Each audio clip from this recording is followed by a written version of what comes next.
Air compressor అంటాం. ఇది ఎలా వర్క్ చేస్తుందంటే ఎయిర్ తో రన్ అవుతుంది మనకి.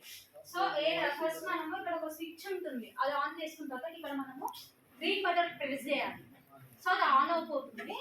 ఎప్పుడైనా సరే ఈ మిషన్ మనం యూజ్ చేసినప్పుడు ఎయిర్ అనేది అంటే ఇలాంటి రూమ్స్లలో యూజ్ చేయొద్దు, ఎందుకంటే అది మొత్తం ఎయిర్ని తీసుకుంటుంది కాబట్టి మనకి ఇన్హేల్ చేసుకోవడం కష్టం అవుతుంది. సో ఈ మిషన్స్ ని ఎక్కువగా బయట ప్రాంతంలో యూజ్ చేస్తారు, ఎందుకంటే అక్కడ ఎయిర్ అనేది ఇన్ఫినిటీగా ఉంటుంది కాబట్టి. సో ఇది మనకు వచ్చేసి ఎయిర్ ఇంటేకర్, ఇది వచ్చేసి కూలర్. ఇక్కడ నుంచి మనకి ఎయిర్ తీసుకుంటుంది, ఇక్కడ నుంచి కూలర్ కి ఎయిర్ ని సప్లై చేస్తుంది. సో ఇక్కడ అది మోటార్ తో రన్ అవుతుంది కాబట్టి ఎయిర్ అనేది హీట్ గా ఉంటుంది. సో అది కూల్ అవ్వడానికి మనం కూలర్ ని యూజ్ చేస్తాం. ఈ కూలర్ వచ్చేసి మనకి ఇక్కడ బ్యాక్ సైడ్ ఒకటి ఫ్యాన్ ఉంటుంది, ఆ ఫ్యాన్ తో రన్ అవుతుంది. సో ఎయిర్ అనేది కూల్ అయిపోతుంది. ఆ ఎయిర్ అనేది కూలర్ దగ్గరికి వెళ్ళిన తర్వాత రిసీవర్లోకి వెళ్తుంది. రిసీవర్లో వచ్చేసి మనం బయట నుంచి గాలి తీసుకుంటాం కాబట్టి సమ్ ఇంప్యూరిటీస్, డస్ట్ పార్టికల్స్ ఉంటాయి. సో అవన్నీ వెళ్తాయి. తర్వాతకి ఇది మొత్తం మనం రిసీవర్ ట్యాంక్ అనవచ్చు. దీని తర్వాతకి మళ్ళీ వచ్చేసి మనకి సెకండ్ ఎయిర్ ట్రీట్మెంట్ అనేది ఒకటి జరుగుతుంది లోపల. సో అక్కడ ఆల్రెడీ ఒకసారి ఫిల్టర్ అయిన ఎయిర్ మళ్ళీ ఇంకేమైనా పార్టికల్స్ ఉంటే అక్కడ వచ్చేసి మనకి మళ్ళీ ఫిల్టర్ అవుతుంది. దాని తర్వాతకి ఇక్కడ అంటే ఈ ట్యాంక్ లో మనం కొంచెం ప్రెషర్ తో చూస్తాము. ఇది వచ్చేసి ప్రెషర్ ఇండికేటర్. ఇక్కడ మనం ఎంత ప్రెషర్ ఉందనేది ఇక్కడ ఇండికేటర్ లో చూపిస్తుంది. దీనికి బ్యాక్ సైడ్ మనకు ఒకటి ప్రెషర్ రిలీఫ్ వాల్వ్ ఉంటుంది అనమాట. సో కొన్ని సార్లు ప్రెషర్ ఏమైనా ఎక్కువైనా తక్కువైనా ఆ రిలీఫ్ వాల్వ్ మనం ఓపెన్ చేస్తే అక్కడ వెళ్ళిపోతుంది. ఇక్కడ నుంచి మనకి యాక్చువేటర్ అంటే ఎఫ్ఆర్ యూనిట్ కి మనకి ప్రెషర్ అనేది సరఫరా అవుతుంది. సో ఇక్కడ ఇది ఎఫ్ఆర్ఎల్ యూనిట్ అంటాము. ఫస్ట్ వచ్చేసి ఎఫ్ఆర్ యూనిట్ అంటే filter regulator. So it is called filter, it is called regulator.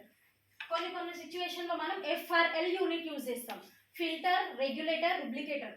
దీన్ని మనం లుబ్రికేటర్ అంటాం. సో ఇప్పుడు మనకి ఇది వచ్చేసి ఎలక్ట్రో న్యూమాటిక్ ట్రైనర్ అంటాం దీన్ని. జస్ట్ ఇది demo purpose. First of all మనము ఇక్కడ ఫస్ట్ ఇది మనకి ఎయిర్తో రన్ అవుతుంది కాబట్టి ఇక్కడ నుంచి కనెక్షన్ తీసుకొని మనం ఎఫ్ఆర్ఎల్ యూనిట్కి ఇవ్వాలి. ఇక్కడ ఇచ్చిన తర్వాత మనము ప్రెషర్, ఇక్కడ వచ్చేసి మనకి ఏం చూపిస్తుంది అంటే ప్రెషర్ చూపిస్తుంది. సో దీంట్లో ఉన్న బెస్ట్ ఆప్షన్ ఏంటి అంటే ఇక్కడ మనకి ఇంకొకటి ఉంటుంది అనమాట, డిజిటల్ ప్రెషర్. సో ఇక్కడ మనం డిజిటల్గా చూడొచ్చు ఎంత ప్రెషర్ ఉందనేసి. అది ఎలా చూస్తామంటే ఫస్ట్ మనకి దీంతో పాటు ఒకటి రెడ్ అండ్ బ్లాక్ వైర్స్ ఉంటాయి. సో ఇక్కడ స్విచ్ ఆన్ చేస్తే ఆన్ అవుతుంది. ఇక్కడ మనకి ఇండికేషన్ ఉంటుంది, రెడ్లో రెడ్ పెట్టాలి, బ్లాక్లో బ్లాక్ పెట్టాలి. సో ఇక్కడ మనకు ఆల్రెడీ ఉంటాయి. సో పాజిటివ్ వచ్చేసి రెడ్ పెట్టాలి.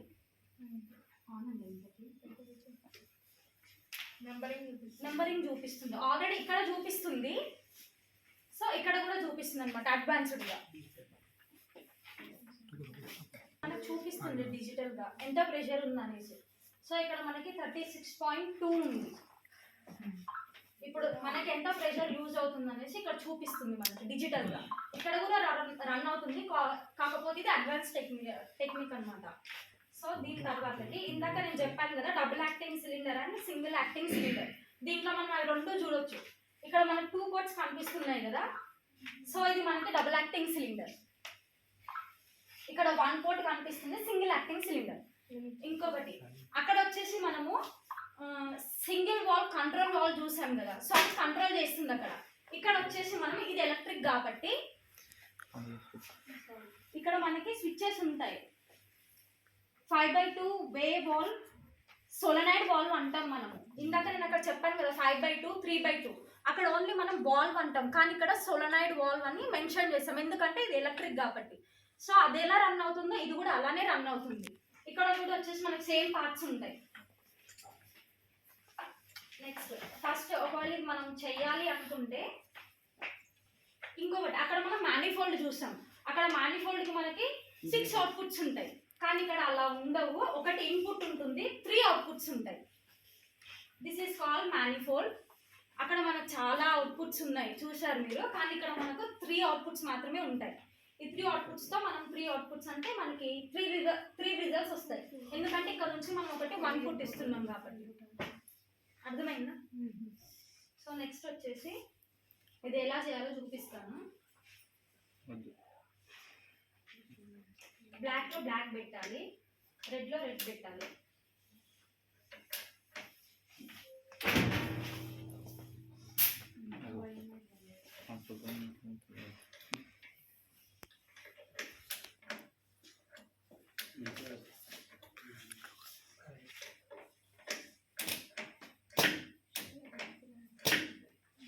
సింగిల్ యాక్టింగ్ సిలిండర్ ఇక్కడ ఉంది. సో ఇక్కడ నుంచి మనము ఇది 3/2 సోలనాయిడ్ వాల్వ్ అని చెప్పాం కదా. సో ఇక్కడ నుంచి కనెక్షన్ వచ్చేసి మనం ఇంకోటి 1A ఫ్లో కంట్రోల్ వాల్వ్ కి ఇచ్చాము. సో ఇక్కడ నుంచి వచ్చేసి మనం సిలిండర్ కి ఇచ్చాము. సో ఇక్కడ మనము బ్లాక్ లో బ్లాక్ పెట్టాలి, రెడ్ లో రెడ్ పెట్టాలి. సో అక్కడ వెళ్తుంది నీకు. ఇక్కడ కూడా వచ్చేసి మనకి లిమిట్ స్విచ్ ఉంటుంది. ఎంత లిమిట్ అనేది మనం అడ్జస్ట్ చేసుకోవచ్చు.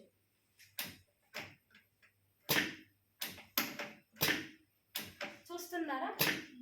నెక్స్ట్ వచ్చేసి double acting cylinder. Double acting cylinder కూడా సేమ్, కాకపోతే ఇక్కడ మనం 5/2 వాల్ సోలనాయిడ్ వాల్వ్ ని మనం యూజ్ చేస్తాం.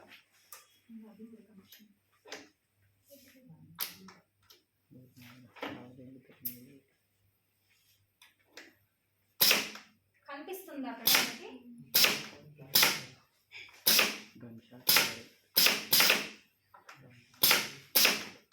సో ఇక్కడ మనకి సెన్సార్ ఉంటుంది. This is called sensor. అంటే మీకు ఎంత ఫోర్స్ తో వెళ్ళింది, ఎంత డిస్టెన్స్ వరకు వెళ్ళిందని సెన్సార్ తో మనం చూసుకోవచ్చు అనమాట. ఇది అడ్వాన్స్డ్ టెక్నాలజీ కాబట్టి దీంట్లో మనం సెన్సార్ చూస్తాం, దాంట్లో చూడము. ఎందుకంటే ఇది ఎలక్ట్రానిక్ డివైస్ కదా. ఎలక్ట్రోన్యూమాటిక్ ట్రైనర్ కిట్ అంటాం దీన్ని. సో దాంట్లో మనకి ఎలక్ట్రిక్ తో నడవదు కాబట్టి ఈ సెన్సార్ అనేది అక్కడ వర్క్ చేయలేదు.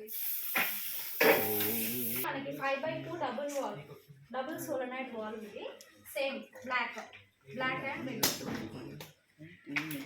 ఇది స్లో, మనం ఎంత అడ్జస్ట్ చేసుకుంటామో అంతలోనే వెళ్తుంది. ఇక్కడ వచ్చేసి చూసాం కదా మనము, ఇది స్పీడ్.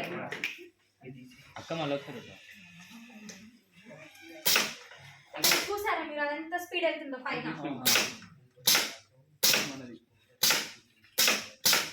కానీ ఇదే అలా కాదు. సో ఇక్కడ మనం ఒకటి పెట్టాము, బ్లాక్ లో ఇన్పుట్ చేసాము, రెడ్. సో ఇది మనకి ఇది అనేది ఇచ్చాడు వెళ్ళడానికి, రిటర్న్ రావడానికి కూడా మన ఆప్షన్స్ ఉంటాయి అన్నమాట. సో మనం యూజ్ చేసుకోవాలి. బ్యాక్ వచ్చేది మూవ్ ఫార్వర్డ్ అండ్ రిటర్న్. ఇక్కడ ఇది సింగిల్ యాక్టింగ్ సిలిండర్ ఎందుకు అన్నామంటే దాంట్లో మనకి స్ప్రింగ్ ఉంటుంది అనమాట. ఆ స్ప్రింగ్ వల్ల మనకి అది వెళ్ళడం రావడం జరుగుతుంది. ఆ స్ప్రింగ్ అంటే మనం ఎప్పుడైతే ఫోర్స్ అప్లై చేస్తామో సో ప్రెషర్ దానిపైన యాక్ట్ అవుతుంది కాబట్టి అది దాంట్లో స్ప్రింగ్ ఉండడం వల్ల అది ఆటోమేటిక్గా రిటర్న్ వచ్చేస్తుంది. డబుల్ యాక్టింగ్ సిలిండర్లో మనకు స్ప్రింగ్ అనేది ఉండదు.